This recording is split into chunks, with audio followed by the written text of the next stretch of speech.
Hello. Wait, what? Hi, everybody. What's up, gang? Hi, folks. We don't have a name for our viewers, do we?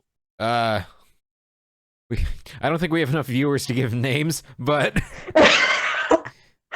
Oh, what's yeah. up, inspectors? What's up, Raptors? No, we Wait. we we have two words for them. Half of them are inspectors and the others are rectors. Yeah. Who is who? You'll How never do know we? which one you are. Yeah, you Or could be either one. or you It's up to choose you. one and then you start to alienate and you pick fights with the others. Like if you're Uh, Inspector Gang and you start ripping into the rectors in the comments.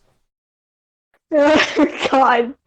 Oh, we are too young of a channel to destroy our fan base like that. Anyway, hello, everybody. We're doing uh, a virus quarantine A podcast. We're all in quarantine different podcast. At the time of recording, this is my second day of being quarantined inside my own house, as is everyone in quite a lot of places in California. Basically, for the next 3 weeks, don't go outside. Go out Yep, only don't when you gotta get practice food. social distancing. Yeah, that's the word for it, I think. Or Yeah, shelter. Shelter at it's home. Mandatory. It's actually a misdemeanor to step outside for anything you don't have to. ooh, whoops.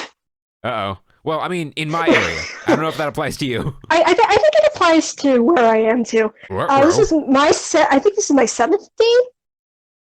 Oh, wow, I you've think been it's at been a this for a week for while. me. We got an Yeah, official because order my via dad's emergency a alert. Oh, go on. yeah, because my dad is a apocalypse pepper. Oh, well, I mean, that So, doesn't surprise me. ouch. I'm sorry, but it's the truth. Come on. I know. Just because it's true doesn't mean it doesn't. Ah, He looks like the kind of yeah. guy who's already, not only is he writing his own autobiography before he becomes famous, but he started parts on it that haven't happened yet, but he just assumed they're going to. Oh god. Thankfully that hasn't happened yet. Are you sure? Because you He don't know what deleted he could all be his hiding social from media you. though. My dad deleted every single one of his social media. Oh, well. So he's off the grid. Yeah, this is a complete. I'm just gonna go off on this tangent here for a second. Hey, folks, Okay. everyone who's watching this, if you still have a Facebook that you're not using, get rid of it. There are people in Yeah. China, or in my case, I don't know where it was from, maybe Indonesia, but someone just logged into my account and changed the language, and I barely managed to squeeze my way back in, change the language back to normal, make sure they hadn't sent like dick pics to all of my contacts, and then proceeded to delete my Facebook account. If you're not using it, get rid of it, because someone in China is going to take it, and they're going to do some horrible things with it. Okay. Wow. I mean, technically, I've only been able to have one for the past, wait, I'm 20, 22, 4 years. Because it was actually illegal to use my name on Facebook up until I became an adult. That's a thing.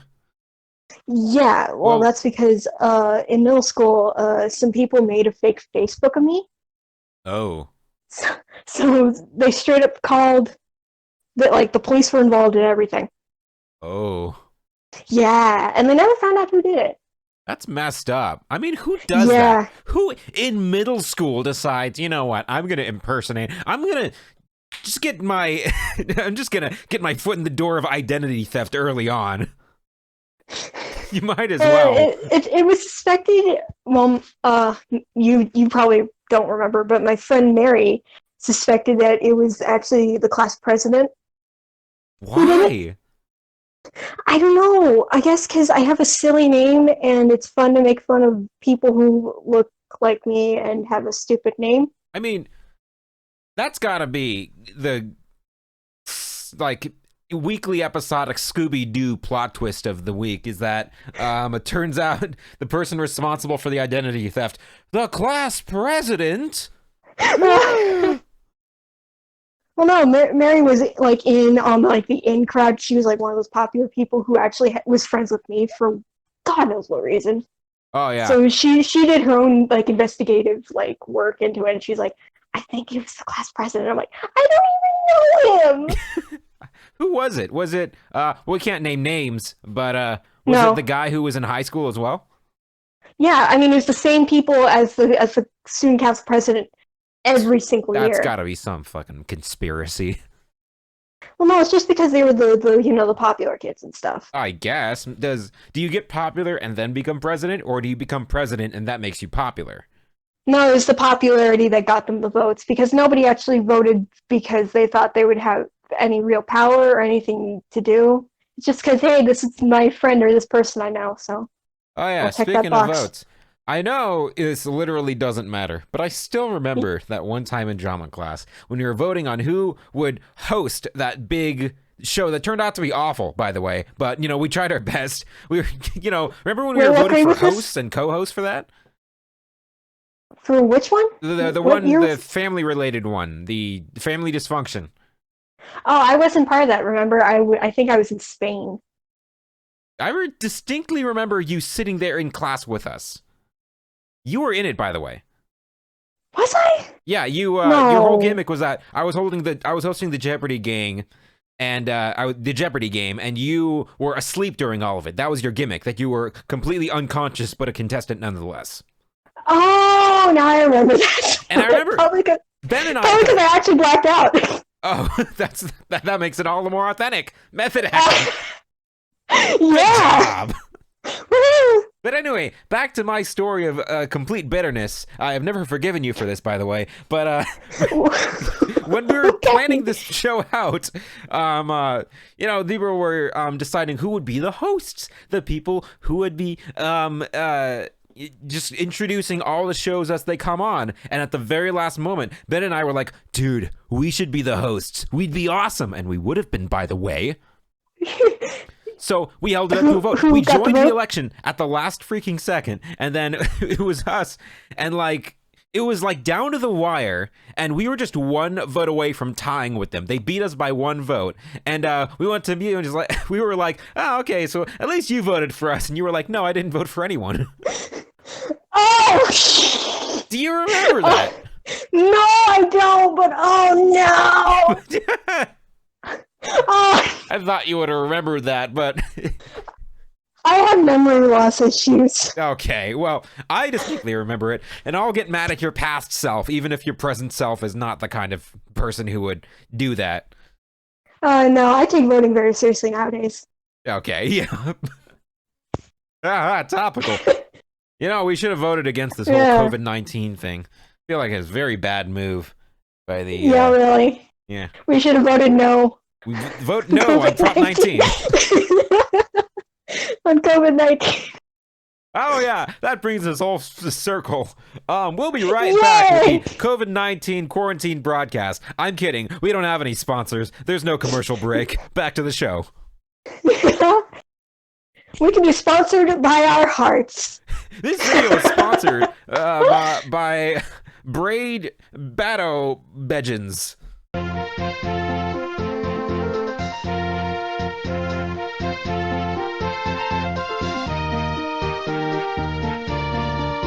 Let's talk about Fire Emblem.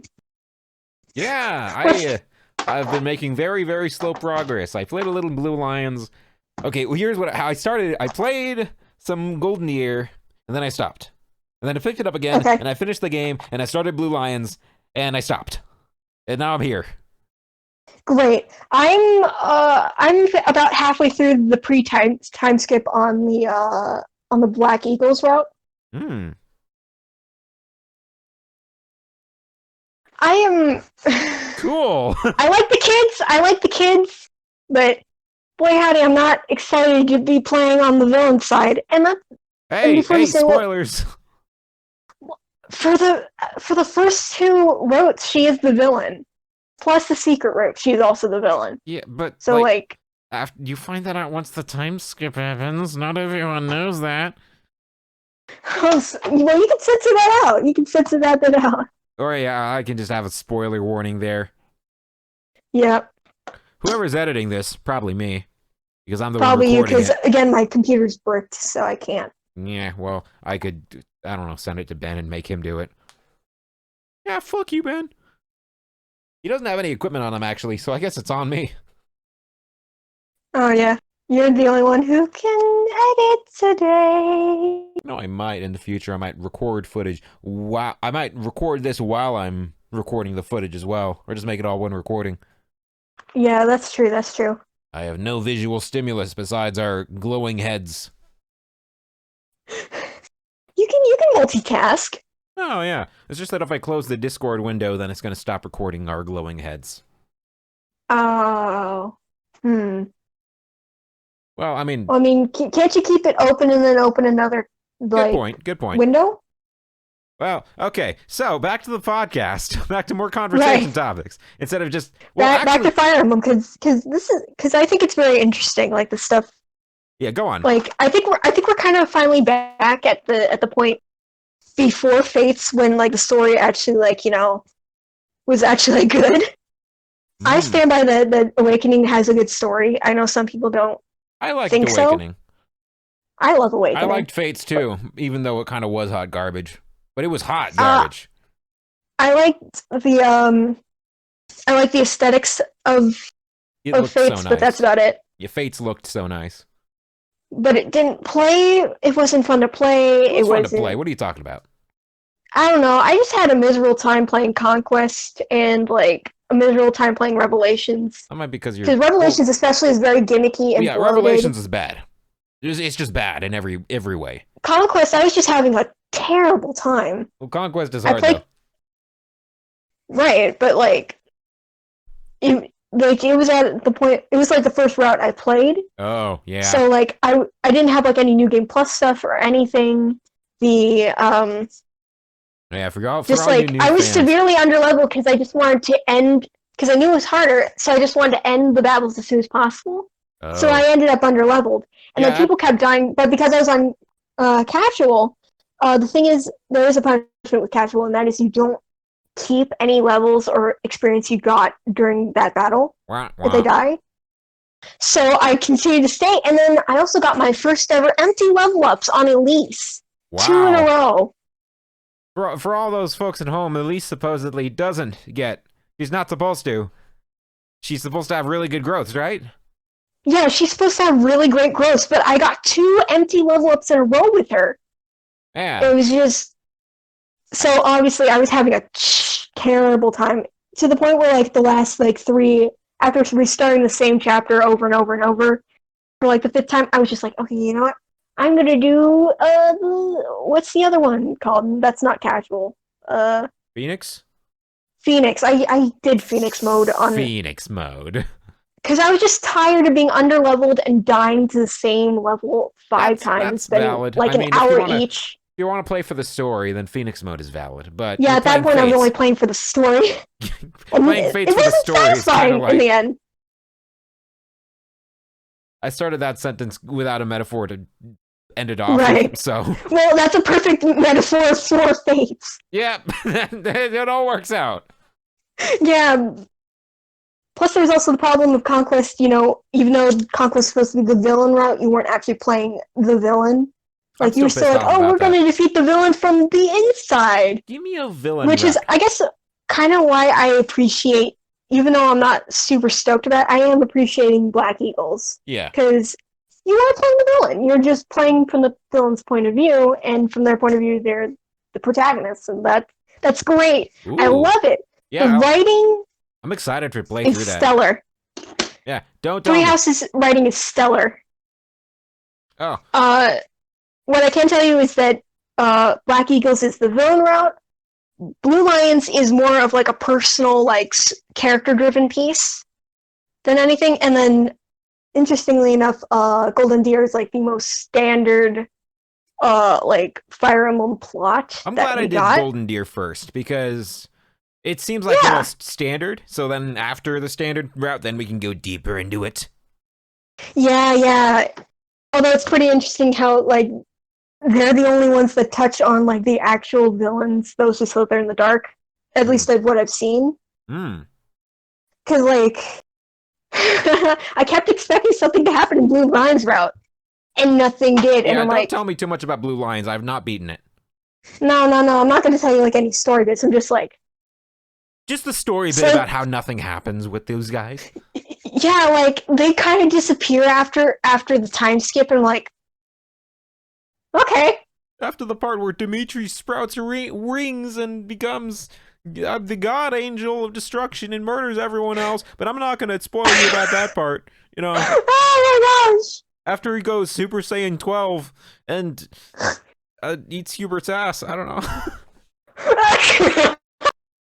Oh man, Hubert's been a joy every single playthrough.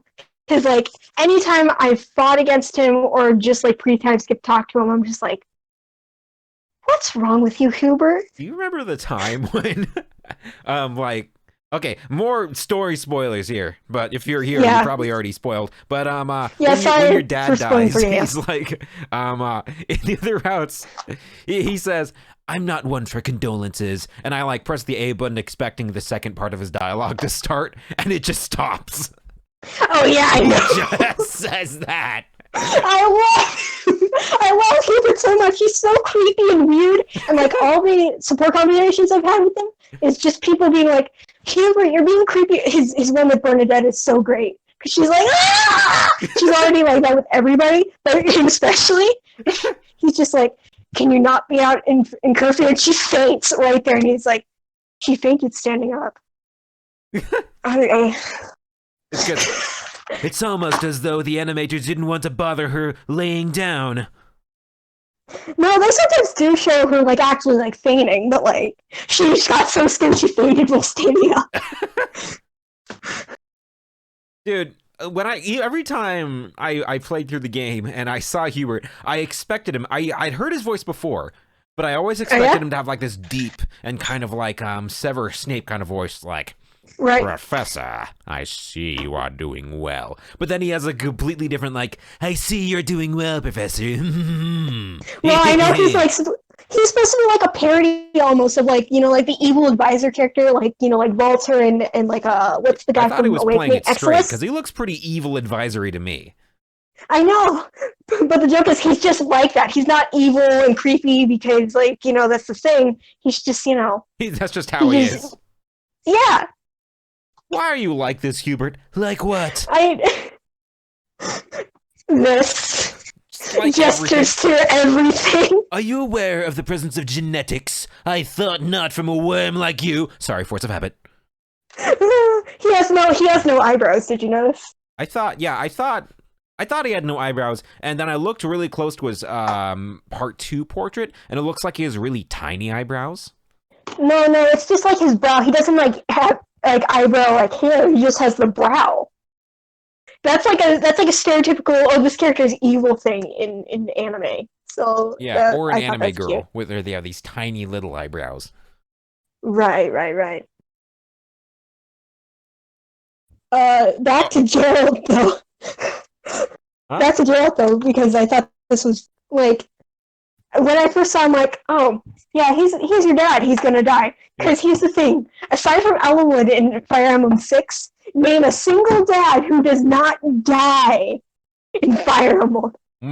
I was gonna say Chrom, but then I remembered the beginning of Fire Emblem Awakening. See? Every single Lord's dad dies at some point. Like, I mean, I was like, oh, Chrom. That the whole point of Fire Emblem Awakening is Chrom dies. Yeah, exactly. That causes the whole thing. Yeah. So no. But like after like the initial like, oh no, he's sad, dad's dead, this is a sad thing. Like during my Blue Lions route, I actually started laughing because I'm like, heal him, Bailiff, you know, healing magic, heal him. No, but the plot needs. If you have this much time to have like this 10-minute conversation, fucking heal him. It's too bad I never taught you healing magic, son. If only the monastery could have taught you healing magic. But it seems if only your budding talent was faith. If only your budding talent was faith. Of course. Maybe we could have done so. If only you were playing casual mode instead of classic mode. I'm sorry, son. And probably my favorite part though is when Zarakis or whatever the fuck his name is. The guy who was pretending to be the librarian comes in, Oh. and because it's like he saves what's her face Kranya, and she's like what, and he's like, you were not meant to die here, lady, and you were meant to die in the next chapter. Wah. How do you know that? Because I read the script. I am the script. Similarly, on my Blue Lines route, I went like literally the chapter where they get sucked into the darkness. I played that like a week after Davis was announced for Smash, so like I just started laughing. So, I love the line he has. Is that so joining Smash was the key to destroying the darkness? It's great. It's also very interesting because like that was fresh in my mind, and like seeing like the I don't know 20 FPS in game for that cutscene versus like the 60 they had for the announcement. I'm like, oh wow, this game would be absolutely stunning if it ran at like full 60 FPS. You know, that's expensive though. I know, but like it should. It already looks great. It would look fantastic. Yeah, but that costs more money. Yeah, that's just a bummer. You know what they It's could be just a spending bummer. that budget on is child units. No! Little Edelgard Jr. I did see an interesting like thread where somebody pointed out that how people with crests are treated in story is very similar to how people treat like people who can make child units in the 3DS era games. Hmm. And I'm like, oh yeah, I guess this could be considered like a commentary on that. Maybe. I don't know. Hmm. Oh, have I talked to you about my amazing pitch for a Fire Emblem game? Oh, do tell. Okay, so have you ever played, or have I ever described to you, you know Dynasty Warriors? Yes. I've This is seen not you going in play the direction you Nigel think it is. Thornberry conquers the ancient China or whatever. Yeah, I'm not telling I'm not telling you to make a Fire Emblem Warriors because that already happened, and no. It was not that good. No, here's okay. Bear with me here. So, have you ever heard, there's a kind of a spin-off, half spin-off, like they do kind of half sequels to each mainline Dynasty Warriors game called Empires. It's like for instance, I have the game Dynasty Warriors 8 Empires, which is kind of like a side quill from, like, basically they took Dynasty Warriors 8, gutted out the story, and instead made it into a procedurally generated strategy game. Oh. So the way the Empires model works is that you can choose like a scenario or a free like a whole scenario you can make up from scratch, or one that kind of follows a general point in history. And they have like a list of like 20 to 30 to 40 different officers, and you select one, and then you just are that officer, and you can join nations, betray your nation, join other nations, try to form your own nation. Or you can work as a vagabond unit and work as a mercenary for people. And your ultimate goal is to join a nation or form a nation, conquer all of China, and become the emperor. Okay. So here's the thing: is that's a really cool concept, but the gameplay is Dynasty Warriors. I don't think I have to explain to you how boring this gets. Right, because like you have to switch your brain from on for strategy to off for Dynasty Warriors gameplay. The strategy gets really deep, but the gameplay is mash triangle, and you win. No, like the thing about Dynasty Warriors is you play because you just want to smash triangle to win. Like you don't want to think. Yeah, well, that's That's probably why Empires is such a niche idea. But I thought about this amazing idea. What if we had a Fire Emblem Empires? Here's the model this goes with, is that you have the same idea of having a large map full of nations, or they're kind of like districts. I think they're like the borders are drawn regions and stuff like that. So if you own 3 regions that are next to each other, a border is drawn around all of those 3 regions, and that's your nation. You can invade the whole world, one region at a time, and those become your country. Right. So the idea is just have that, but with the gameplay of Fire Emblem, and you still choose a unit. Ooh. So each battle, when you invade a region, instead of just hack and slash crappy Dynasty Warriors gameplay, instead it's a Fire Emblem scenario. Every fight is a Fire Emblem map. Right. And you okay, have the I maps see where you're going. pre-made, but the unit's placement is all procedurally generated based off of your units, the enemy units that are stationed there. Dynasty War, they already have a system for this. Ooh, It's that all could there. be really like even like choosing the units yourself, because you're like, okay, I know putting this unit in will summon like 3 archers or something like that. Yeah, you could So do if that I if put you in want. this character, then that would summon like a ballista or something like that. Like that could be Like interesting. maybe if your officer has associated goons that you also control, or just make those like in 3 houses where they're battalions. Right. Or like you put in like an archer and like something else, and like that changes what the battalions are on these units or something like that. Is that what you're like getting at? I think so. I was thinking more like you select officers, like you would select your characters like you do in a Fire Emblem game, where each of your characters, everyone on your roster is meant to be an officer, and they command their own troops. Right. And it has the gameplay of a Fire Emblem game. You pick unit placement probably anywhere on your side or within your territory, and if you beat the map, then you get that territory, and if you lose the map, then you lose that territory. And of course, there's like, in the game, there's also raids you can do where you weaken a territory before you do the full invasion, which is a smaller battle, and they're over quicker. And if you win it, you just weaken them, but you don't conquer the territory.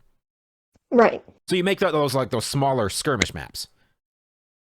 So, if you conquer a territory, there's a chance that one of their officers gets left behind, and you can try to recruit them, or you can execute them, or you can let them free.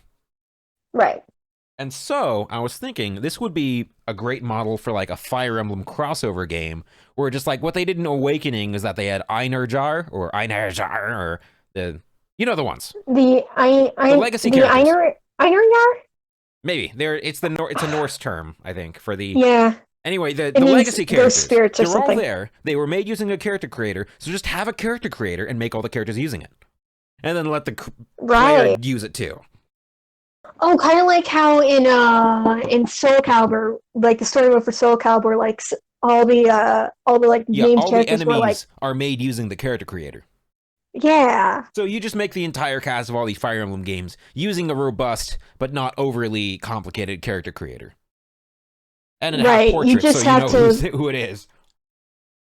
The character creator would have to be pretty in depth, though. Yeah, is what I'm thinking. I mean, character creation is completely optional. Instead, you could just make the models of all these characters. Right. If that's easier for the developer, then do that instead. But anyway, what you can market it as is the first Fire Emblem game where you can be truly a villain whose only goal is to take over the entire world. That's literally the goal of the game.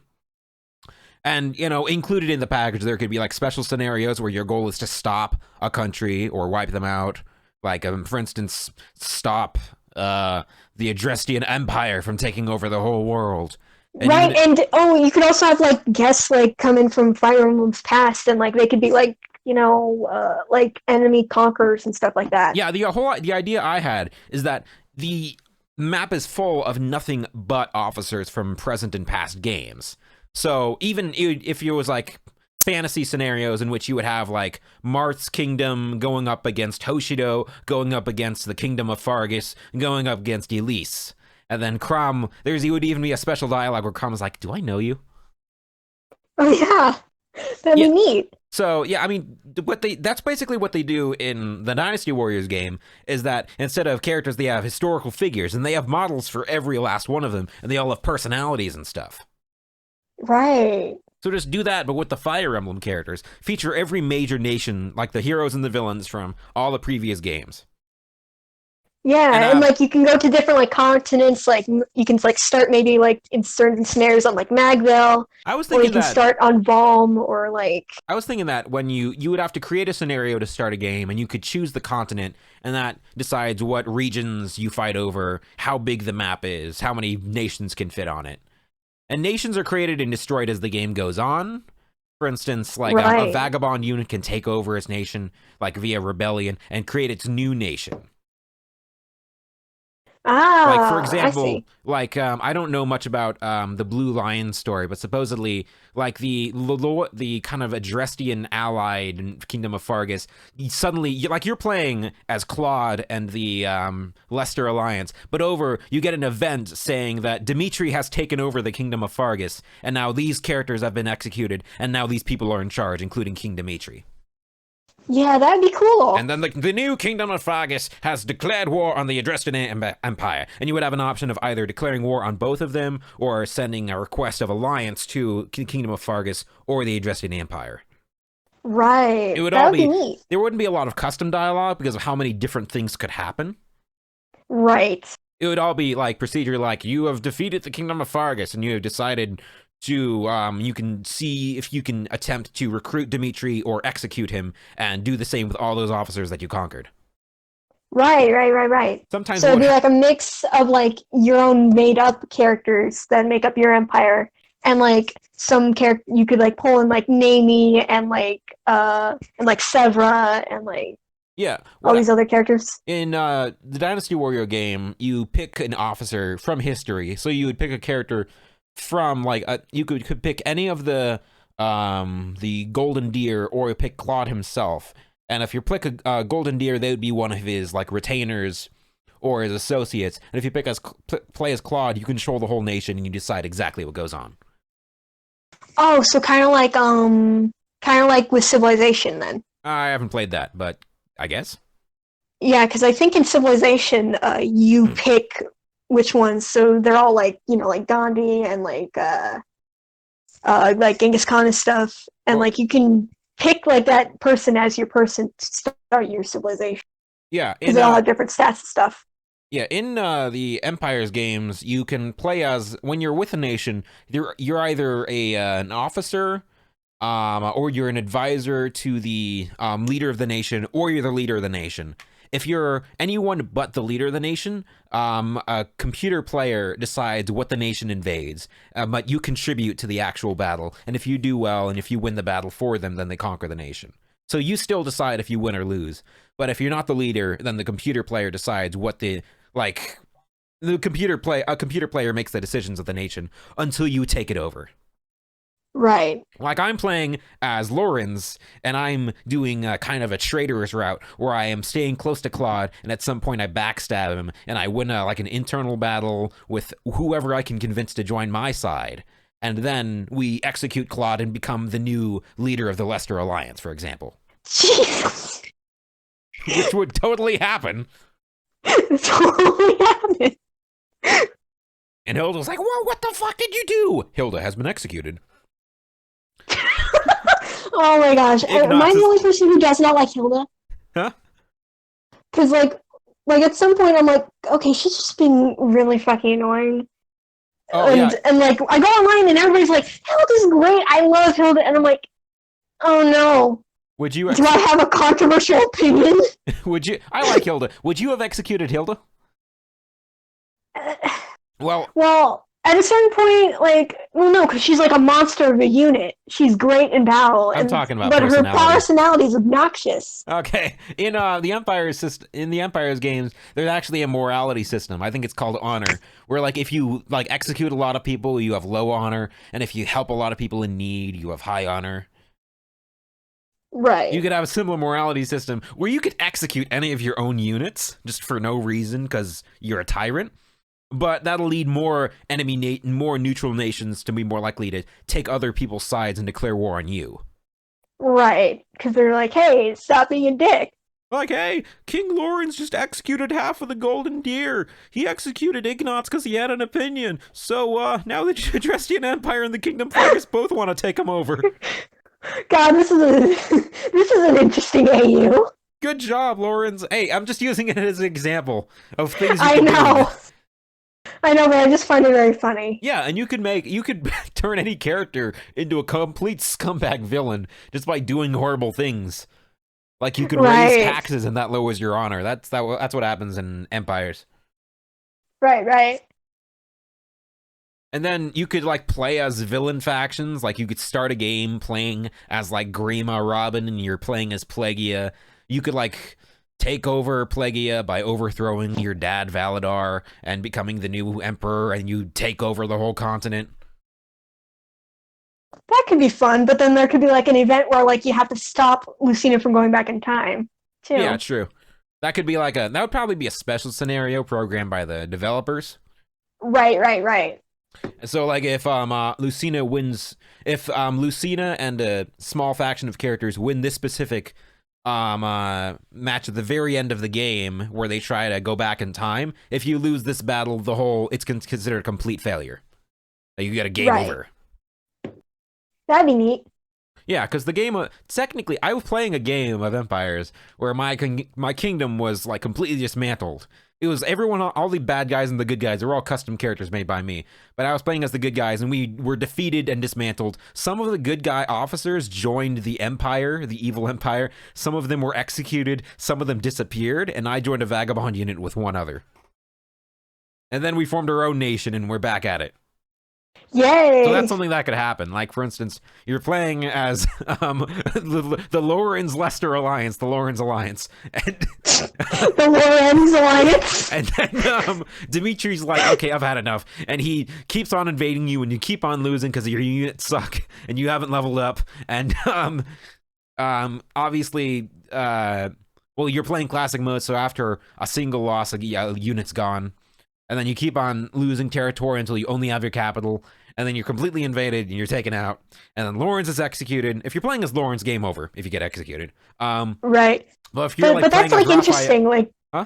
You mentioned classic mode, and that in itself adds like a whole new layer of strategy to everything. Yeah, that'd be interesting because it could be like you could have a no retreats option for like a hardcore version where you can't pull out, and if you're involved in an invasion and the invasion fails, all your units die. Yeah, or that'd be really cool. In casual mode, or you could like do a semi-casual mode where characters have a limited number of lives, and like for instance, if Ignatz dies 3 times, he's gone for good, and he's executed by the enemy, or he leaves your nation. Yeah. What could happen? I get what you're throwing down. Yeah, what could happen is if you're, let's go back to regular Lester Alliance for a second. If you try to invade the Adrestian Empire, and you fail the invasion and some of your units are scattered, then some of them, like, for instance, Lysithea is executed, but then Ignatz, while he's captured, he decides to join the Adrestian Empire. Next battle, you might have to fight him with all of the level ups you've given him. Right. Oh, that would be gnarly. Oh, yeah. The numbers are all there. There probably wouldn't have to be a lot of special coding in there, just a lot of work on the formula, right? Right. It would all be the CPU doing all the like number crunchy bits. Yeah, I mean, Bamco already, I call him Bamco, Bandai Namco does this with the Dynasty Warriors series. It all exists. It can all be done. Just make it with better gameplay. You're making an actual video game here, my dude. This is great. It's my pitch. Here's the thing, though. I don't have billions of dollars. Intelligent systems, please respond. Yeah, please. I showed you my game concept. Please respond. Anyway, that's my amazing idea for a Fire Emblem game. It wouldn't have much of a story, but it would kind of like have a personal story with just the player. Right. How are you doing on anime, my dude? I'm thinking we should do this in like sections. So that was like our video game section. How are you feeling on your anime, my guy? I haven't watched a lot of anime lately. Me neither, but that's because, again, my phone, and that means I don't have ad block. Oh. What have you been watching lately? I don't even remember the last time. I think I watched a lot of My Hero Academia with my brother, and we just both stopped. And we needed to get back on that. I've been watching a lot of Dinner Menu with the Emiya family, and it's so cute. It's a spin-off of Fate Stay Night, where it takes place post Fate Stay Night, but everybody's alive and everybody's friends. And it's just like 10-minute shorts where they decide, we're going to cook this today. And then they cook it. And it's great. And it's like the full recipe. They gave you the full recipe in the show. Like, hey, Gilgamesh, do you like it? And one half of Gilgamesh is like, yeah, it's great. And the other is still bleeding out. He got chopped in half or No, something. nobody's injured or anything. Oh, Although there okay. is like a running gag of like Kukulane hitting Cher really hard in like the shoulder where he stabbed him like in the beginning of Oh the yeah, he story. like punches him in the shoulder, like, yeah, we're He's bros. We like, like to "Hey, get physical. boy, how you doing?" Slap, slap, slap, slap. He stabs a knife into it. And there's also the running gag of Kukulane can't hold down a job, so like anytime you see him, he's like laundering fish. Now he's working at a restaurant. Like it's very. Man, I barely know these characters, but It's so cute and like refreshing to like watch. I think the only characters who don't show up is Gilgamesh actually. how about Karyamato? Karya. Do you not remember Karya? Oh yeah, isn't that Sakura's dick brother or something? No, that's different. That's a different Mato. This is like her uncle or something. I'm sorry, He was everybody's he got was in like a Fate lesson. Zero, I think. He was Berserker's Was he the master. priest? He was in a hoodie. He had white hair. Oh no, he's dead. This is Fate Stay Night. Oh well, This is Fate Stay Night. guess not everyone survived after all. Well, I mean, just the Fate Stay Night, like storyline. Okay, it was like. Although there is one episode, that is a flashback that's very very cute of Shio making his first hamburg steak and Kritsugu's there, and I'm like, I hate you, but you know what? You're making your son happy by eating his food, so. Oh, where's Kiritsugu now? Does he ever die in the Fate? He did. He died in between Zero and Stay Night. Oh, that's weird. No, it's because he came in contact with the Holy Grail. You know, the thing that gives you eternal life? Well, no, it's because Angra Manu or whatever is in control of the Grail. I'm so lost. Oh my gosh, do I get to explain the world's worst Fate recap? Oh boy. Give a crappy recap of the recap. Okay, so more or less, in the Fate Stay Night game, you find out in the Heaven's Feel route, and I think Unlimited Blade Works, I don't remember, that during the third Holy Grail War, the one right before the one for Fate Zero, the Iceburn family tried summoning an Avenger, because they're little cheaters, so they're like, haha, Avengers are like one of the strongest classes. Nobody will beat us. And then they happened to summon the literal worst one, because it was just a guy from the Middle East named Angra Manu, who, in his small village, there was a tradition where somebody would be blamed for all the world's evil, quote unquote, and he got picked. So he got mercilessly tortured and horrifically, shit upon his entire life until he died of old age. And because him dying of old age was considered a heroic act by the village, he became a heroic spirit. But because he's literally just a guy who was shat upon his entire life, he's the weakest Avenger. I'm imagining them summoning, you're the Avenger. You're the one who had all hatred cast upon him. And he's like, well, you see, in high school, I was walking by this kid who slipped on the wet floor, and he hit his head against the ground, and he got concussion. And everyone looked around and said, "Hey, Billy, why'd you push him over?" And I'm like, "I didn't do that." And they're like, "No, you did. I saw it." And you're like, "You had your head turned away, but I was there." So everyone just, they just assumed I was the one who pushed him over. So I got a suspension for 3 days. And my mom didn't give me any cookies during that time, and I was really upset. So I wrote it down in my journal, and eventually they chose me to be a heroic spirit. So here I am. I'm the Avenger. I mean, more or less. But the thing was, he got soaked into the Holy Grail at the end of that war. Kinky. And the Holy Grail did not mix well with him, with his spirit. Slurp. So he really did turn into all the world's evil.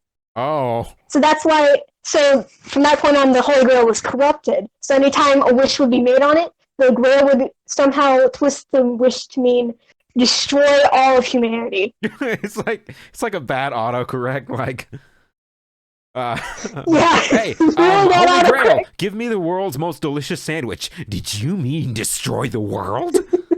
Yeah, exactly, exactly. Or it's like Siri, Uh, like, hey, Holy Grail, give me the world's most delicious sandwich. Got it. Now turning the world into a giant sandwich. that's why it gave Kiritsugu the ultimatum of, well, in order to save the world, you needed to kill everybody except you and your family. That's Great. why it came to Noah's that Ark Part conclusion. 2. But because he did come in direct contact with the Grail and all the world's evil, he basically got cursed, and the curse killed him after 5 years. So he was only Shiro's dad for 5 years. Wah. Some dad he turned out to be. Yeah, that's.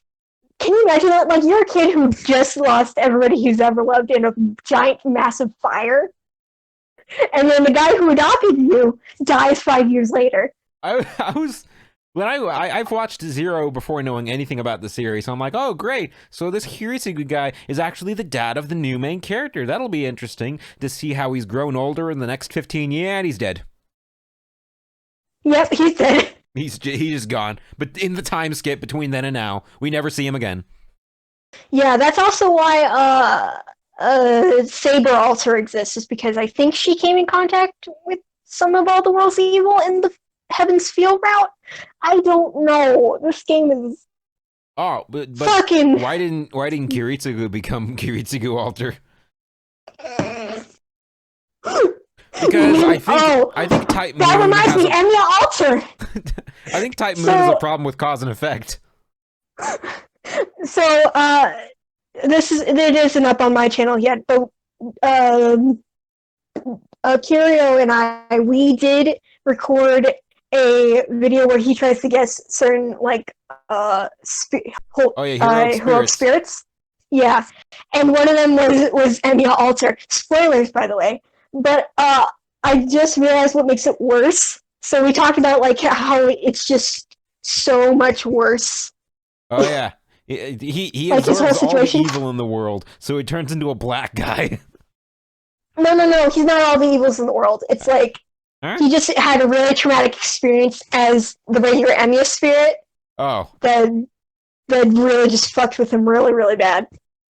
Even more so than being the Enya spirit already did. Oh. So that's why.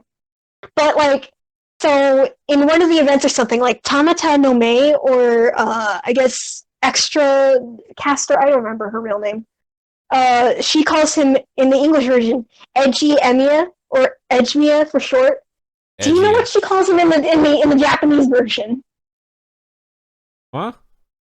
Do you know what she calls him in the Japanese version? I want you to guess. Let me think. Her nickname for him, for Enya Alter. Evil Emiya. So, Dark Emiya.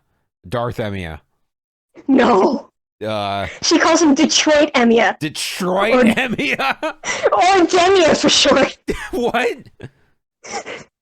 I'm not kidding. And no, like, actually, I didn't hear what you no. said. Did you say she calls him Demiya? Yes, Detroit Emiya. Detroit. I mean, yeah, I would say Detroit is pretty much the center of darkness in the universe. But no, like, that's like, and they're like, oh, that sounds kind of racist. Oh, yeah. Yeah. So in the English version, she just calls him Edgemiya. Wait, don't shoot. This man isn't black. Ah! Do you remember that? What was that from? I remember, but I don't remember the context. What? What was that from? That was from a Dragon Ball movie, I think. Oh. You know the context of that? No, I don't. I just remember seeing it out of context. Yeah, there's I think I never saw this movie, but there was a bad guy named Black. His name is Black. And right. Goku Black, right. He looks just like Goku for some reason. So the police pull their guns. First of all, it doesn't matter if you pull the guns on him. If someone pulled a gun on Goku and Goku is my friend, I wouldn't be like, hey, don't shoot. I'd be like, hey, you know what? Give it a shot. Just try. Like the scene from Shazam. Shoot him in the face. Yeah, shoot me in the face. Wait, what?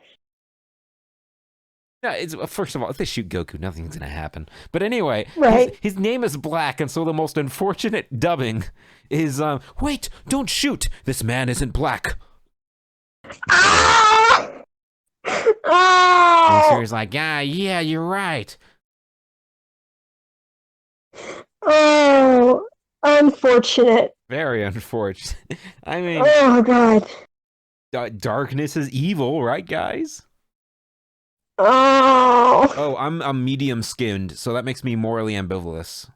Ambivalent. Well, I guess my pasty-ass must be the same, this Mother Teresa then. Oh Anyway, my gosh. is that the closing of our anime section? Are we? What other sections do I we think have? so. If we can lump like YouTube and TV into the same like thing. Ah, yeah. I have been watching. So I'm basically, if you haven't realized it yet, I'm stealing the format from Super Eye Patches Wolf's favorite things of this season, like videos. I don't know who that is, and I don't know. Have you been uploading lately? He's an anime YouTuber who also does wrestling. Sweet, just like Jim Sterling does game journalism and also wrestling. Yeah. He's made like 2 videos on like wrestling, and they were both really great. I actually cried because he started describing like one of the storylines, and it was very emotional, and he was very passionate about it. And you're like, oh, I'm getting into this too, and I don't even know what wrestling is. Oh, he was describing a wrestling storyline? I thought he was summarizing an anime. No, but it was very intense. Hulk Hogan, Daddy. I think it was like the Golden Lovers or something like that. Hmm? The Golden Lovers. It was like some Canadian wrestler and like some Japanese wrestler, and like they were best friends in the rings for years. And then like one of them did a face heel turn, and it was like, no. Oh, I think I might have heard about this.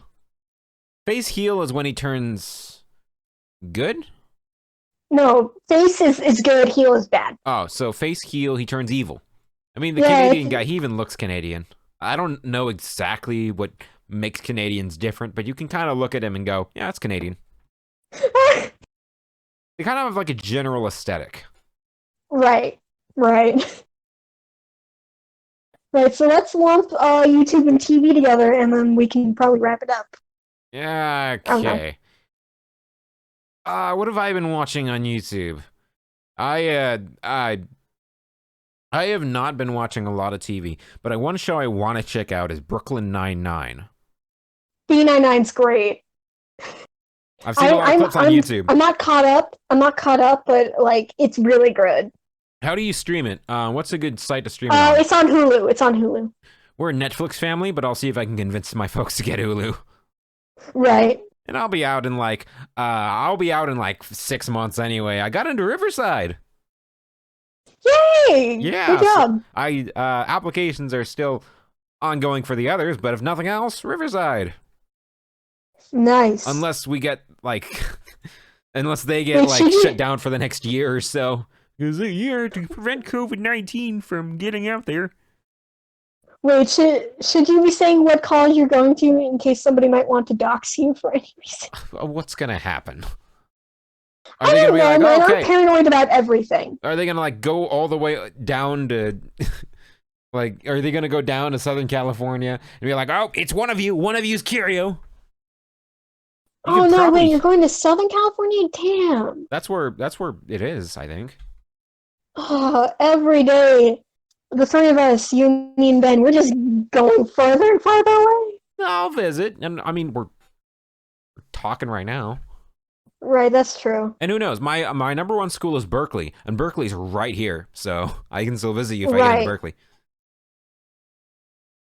Right. Berkeley, and I believe Davis is also up here. Right. Davis might be closer. Not to give your exact location. Right, not to pinpoint my exact location down. Yeah, guys, I wouldn't. Okay, she's at these exact coordinates. Send her all of the creepiest messages you can find. No! 1600 Pennsylvania Avenue. Is that the actual? Let me look that up before I make that joke.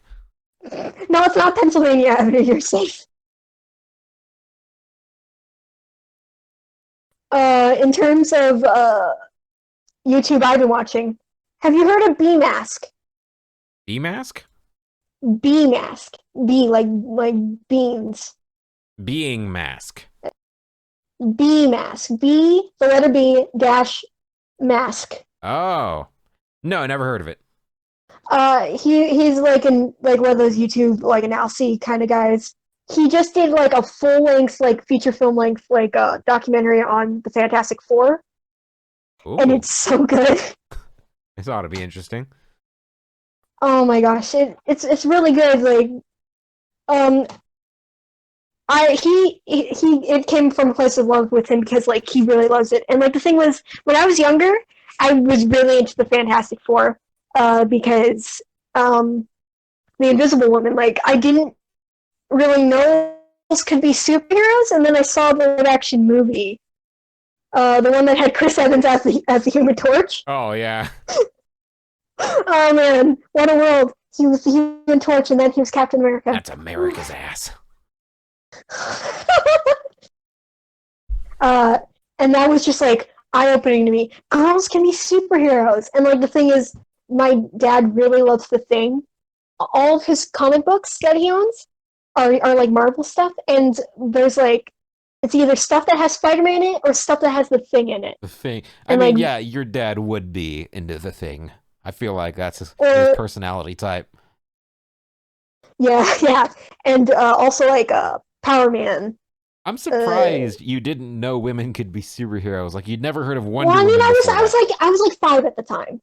Oh, well, yeah. I wasn't into superheroes until the Marvel movies came out. I'm part of that kind of bandwagon of people who weren't into comic books until now. Oh yeah. I mean, I've always kind of had an interest in comic books, not like, but like a casual, kind of thing. Well, yeah, I like the Scott Pilgrim comics before the Marvel thing, but Right. Uh, and the thing is, I totally forgot that I used to really, really love the Fantastic Four because I've kind of moved on to other like superheroes and stuff. But like watching B-Mask's video on the Fantastic Four was like, oh my gosh, I forgot how much I love these guys. Ah, mm, it's really good. It's really good. I'll send it to you. yeah, there's a lot of people It is 2 hours long, but it's worth it. there's a lot of people doing video essays on movies, and the funniest thing is seeing, I'm gonna check if people are still writing essays about Rise of Skywalker. Let me look that up right now. Oh no. That was the funniest thing. That like there was I put a video on this already. I think it was a year ago, but it was like a whole genre dedicated to haiku. Oh yeah, the Star Wars: The Last Jedi reviews. I need to do another one of those videos where I just talk about weird things I see on the internet. Yeah.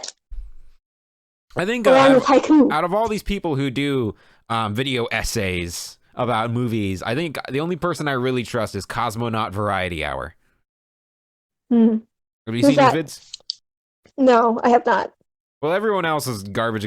I mean, he has garbage opinions too. Like, he doesn't like the Ant-Man Right. movies, and those are the best Marvel movies. But what? How could you not like Ant-Man? that's weird because Ant-Man is like, I think it's because the genre is a little different. They're more like family movies, but they're so good. Those are so good. They're so good. Ant-Man is so good. I think Well, Ant-Man. the first one's like an espionage movie too. Yeah, It's like like when they're breaking into the thing to get the thing. and it's funny. I think Yeah, it's hella funny. I think next to the Avengers, I think Ant-Man is my favorite part of the Marvel Cinematic Universe. Yeah, yeah, yeah. Let's see. Star Wars: Rise of Skywalker. So let's see. Oh god, that must be a shit show. Here's this was something funny from a while back. It was top 40 plot holes in Star Wars: Rise of Skywalker by Angry Joe Show, and I checked out, and his pinned comment was, "Okay, so not all of these are plot holes, but," and then I clicked away. Oh my god, I haven't watched the Angry Joe Show in like literal years. I watched it maybe like back in 2010 to like 2011 or 12, but like I have not watched his stuff since then.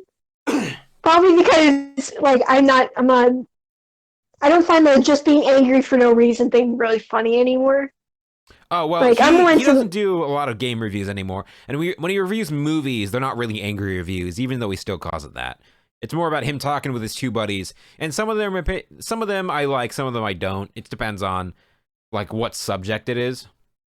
right. Okay, here we go. True to form, we have Star Wars, The Rise of Skywalker, and Unbridled Rage by Mahler, and it's 2 hours long. Oh God! Because of Why course watch it is. 2 hours of people angry about stupid Star Wars when you can watch a guy talk for 2 hours about his love of the Fantastic Four? I know what I'm doing. Funny that I love how so many of these movies, some of these videos go on longer than the movie. If you want to form an opinion, just watch the movie. It's right there. Yeah, really. Everything wrong with Star Wars Rise of Skywalker, also by Angry Joe Show, 2 hours and 28 minutes. Oh my God! Come on, guys. Are people serious? What is it about Star Wars? Like, I'll be honest, I've never seen a full Star Wars. I've seen maybe some, like, half of one of the prequel movies. But I'm like, I think it's so I didn't get it. hilarious. I didn't get it. What about these? Like, I tried watching like some of the original trilogy, but I got bored. Oh, are we talking And, about like, Star Wars itself now? Yeah. Okay. Because like, the thing is, like, for those of you who don't know, I have ADHD, and like, I tried watching these movies while on medication, and I got bored. Like, which one did you see? The first one? I saw like episode 4. Oh yeah, the first one. Yeah, the first one. Thanks, Lucas. And I got just bored, and I'm like, Yeah, that's a this slow start. inspires so much rage and hatred in people? So much passion for, like, yelling about how the other ones suck? Alright, Really? here's the funny thing about Star Wars. That's a 9-movie series, and they've only had, like, 3 good movies. To the first 2, Return of the Jedi is not good. I will stand by this. Return of the Jedi, fucking, it blows. And I will fight. Okay. I will fight you to the death over that opinion. So, is that the third one? Yeah, that was the third one. Return of the Jedi. Okay. So And that's then the one where I think The Force uh, Awakens is the last. It was. Here's my opinions on all of them. Just real quick. Okay, real It's fast. A New Hope, good. The Empire Strikes Back, good. Return of the Jedi, awful, and it's what made Star Wars bad after that. And Phantom Menace, awful. Ooh. Attack of the Clones, awful. Revenge of the Sith, bad but really fun to watch. The Force Awakens, good but not innovative at all. The next one, what's it called? The Star Wars Last Last Jedi. Yeah, The Jedi? Last Jedi. I thought it was fun to watch, but kind of like a mediocre movie. And it had the fatal flaw of lowering the stakes at the end of the movie instead of raising them. Right. And Rise of Skywalker is extremely fun to watch. It's like Revenge of the Sith, where it's really kind of badly put together, but it's a lot of fun to watch the end product. Oh, so you think this would be like future like movie night, like drinking game, like fodder type of stuff? Maybe. Yeah. Well, I mean, any of the Star Wars movies can be enjoyable to watch, except for Attack of the Clones. Not Attack of the Clones. Attack of the Clones is it's one of the few movies I started watching and gave up on. Oh, okay. I don't know. The only thing I can really appreciate is the guy who played Obi-Wan Kenobi in the prequels. His name's Ian McGregor, right? Yeah, he was so good. He's like the only Like, good performance in that entire trilogy. I saw apparently there was like trivia where apparently he was so excited to use a lightsaber he actually made the lightsaber noises himself and they had to get rid of it in post. Like he did the woo. That's funny. And you know what? From what I have seen of the prequels, like he's the best part easily. Like he's just having so much fun and like yeah, but like he actually puts on he plays a serious character, but he puts on a great performance. And then occasionally, despite being the old mentor, he's a lot more comedic than Anakin. Yeah. He's well, of course, he has that scene where he jumps down surrounded by enemies and says, "Hello there." No, he's great. He's great. I hope his career didn't like get utterly thrashed by those movies. No, they made tons of money. Well, no. Like the kid who played Anakin, like apparently he was suicidal for years and years and years because people hated him. And like the same thing for like the guy who played Jar Jar Binks. Oh, yeah. Well, that sucked. People are doing the same thing with the newer movies. It was like, Rose. They said they didn't like the character Rose, so they sent hate mail to the actress as if she was the writer. Oh yeah, I heard she had to like shut down her like Instagram or something. She had to like delete it completely. Like, how fucking smooth brain do you have to be to send hate mail to the actor? Like, Like, what was she supposed to do? Like, play the script differently? I mean, really, like, and it's not her fault. Like, here's the thing, though, because the actors are the ones you see, they often are the one who get the brunt of, like, you know, the criticism. Makes no because sense. You can see, they're the face. You hurt them. It's like monkey brains going, which is stupid. Carrie Marie Tran, she, Rose bad. Therefore, I hate her. Also, she's a woman, so I hate her. Oh, yeah, definitely. By default, being a woman in Star Wars puts a target on your head.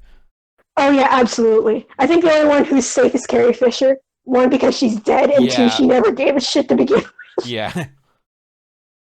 George Lucas is kind of creepy. Like, well, there's no underwear in space, so you gotta go without underwear. Here in the third movie, I'll tie you up next to a slug. Like, I keep thinking about, like, apparently she didn't call them like the blasters. She called them like laser guns and like the spaceships with rocket ships. Yeah. Which I love. I already do that kind of shit just to piss people off, but she did it and she was in the movie, so like, yeah. I love her. I get a kick out of when actors don't know as much as the fans do. Like, he's like, oh, was I in that movie? Yes, you were. You were the protagonist. Oh yeah, I love that. My cat is stalking right outside my window. What are you doing, cat? Oh, that's me. I'm just chilling. Oh God, cats! Did you see Cats? No. Did you? Oh no, but I kind of want to now. I'm like, I'm not going to see this. I hate Andrew Lloyd Webber. He's a hack. I'm not making friends with this episode, by the way. I already said Star Wars is trash, and now I'm saying Andrew Lloyd Webber is trash. So. I'm not saying Star Wars is trash. I'm just saying most of it is. But I'm saying that all of it's enjoyable, except for Attack of the Clones. All right. But I saw a tweet somewhere where someone's announcing, hey guys, by the way, on March 17th, Cats is available on digital. And someone replied, are we dealing with enough right now? Oh God. Necessary? I originally wasn't going to see it at all. Because I do hate Andrew Lloyd Webber. I don't like his musicals. I think he's a hack and not good. And you can fight me on this on Twitter, people who are listening. I don't know. You can 100% fight me on this. I don't know what else he's done besides Cats. He's also the Phantom of the Opera guy. Was that good? No, it's not. It's the longest running musical on Broadway. It's made a shit ton of money. It has thousands of fans, but it's not good. I stand by that. How long is it? What's the longest? Longest running. Like, it's been on Broadway since, like, the 80s. Oh, I thought it was like it was 6 hours or something. No. Long runs are, like, how long it's on Broadway before they stop doing it. Oh, so it's They've been doing it since the 80s. Wow.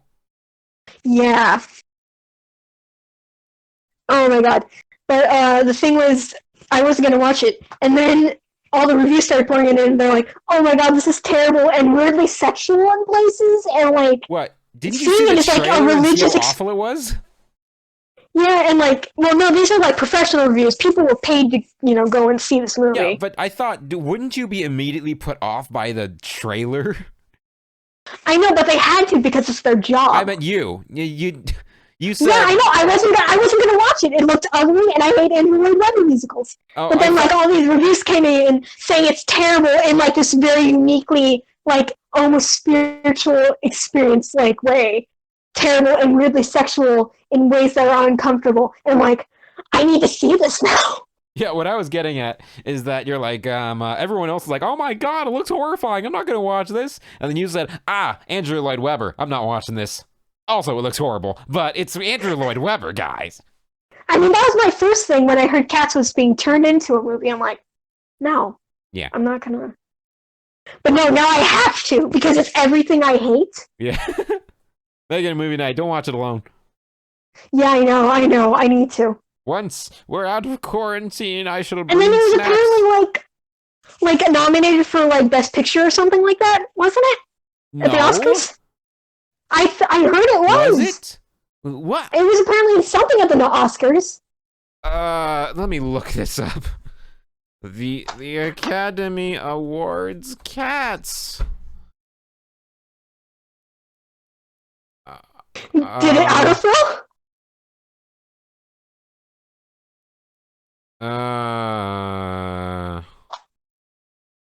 Oscars condemned for mocking cats VFX artists. So the Oscars mocked cats. Oh. And then another article says Oscars visual effects disrespected by cats, Rebel Wilson. Oh yeah, I heard there was like a part where like she was apparently supposed to like pee. Her character was supposed to pee, No. and they had the whole thing of her squatting, but they didn't animate the pee. So she just squatted there for no reason, and it's super awkward and weird. And that's what I've heard.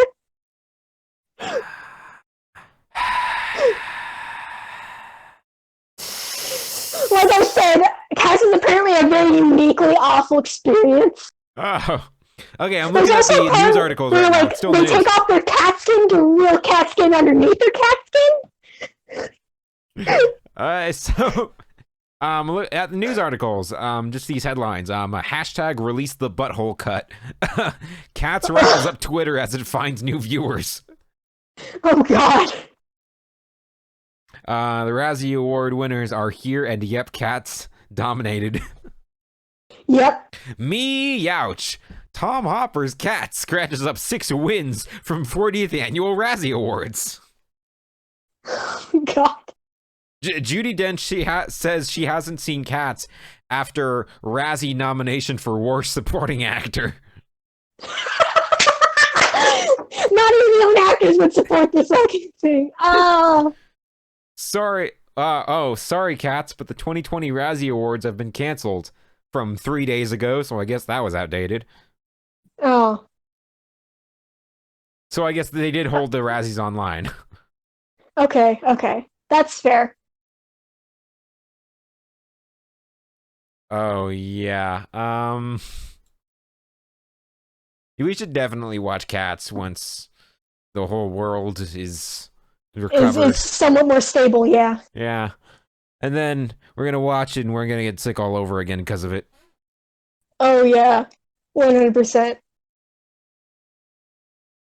Well, folks, hope you had a good time. Yep. Glad we could talk your off about Fate and Fire Emblem and Cats and Star Wars. Yeah. This has been fun. Yeah, let's do it again. Do we have any final thoughts here before we wrap it up? Stay hydrated. Practice social distancing. No, I just always say stay hydrated. Look at my. Oh yeah. Yeah, but anyway, but also social distance yourself. Do a lot of online talking with people. Yes. Don't eat all your junk Just food because you're at once. social distancing doesn't mean you have to be distant from people you care about. Yeah. Don't eat all the food in your pantry at once. Especially save your Pop-Tarts, because you might not be able to justify going to the store. Like if you For Pop-Tarts. if you drive to Did you already eat your Pop-Tarts? Huh? Did you eat all your Pop-Tarts and that's why you're saying this? No, but I'm running low. So, be conservative with your junk food. Luckily, I have a whole bunch of cheese and a whole bunch of quesadilla flour tortilla things. So I got that. Buy canned food when you can. Also, nobody's going to Asian markets because of racism. So go to Asian markets if you need to stock up. That's my advice. Yeah, support your local Asian. I'm Asian. I can Well, say no. that. Come on, that's funny. That's funny. It is, but it's not like haha funny. It's like, that's funny because. Never mind. Yeah. I don't look Asian. Right. Not even my profile pic looks Asian. I could have made it look Nope. like whatever I want. I could have made myself look more Asian, but I didn't. You did not, though. Oh well. That's fine. It would have been disingenuous. So, I'll catch y'all later. If I get positive feedback on this video, I don't know where I'm going to upload it, but we can do more podcasts. One featuring our good friend Ben, who's playing video games right now with his buddies. Cool new friends.